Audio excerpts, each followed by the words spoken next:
एक बार की बात है, एक खरगोश अपने तेज दौड़ने के घमंड में कछुए का मजाक उड़ाता था।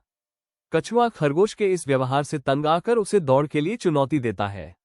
दौड़ के दौरान खरगोश बहुत तेज आगे निकल जाता है और आराम करने के लिए सो जाता है, जबकि कछुआ लगातार चलता रहता है। जब खरगोश जागता है तो वह देखता है कि कछुआ पहले ही जीत की रेखा के पास पहुंच चुका है। इस कहानी से हमें ये शिक्षा मिलती है कि घमंड नहीं करना चाहिए और कछुए की तरह लगातार प्रयास करते रहना चाहिए।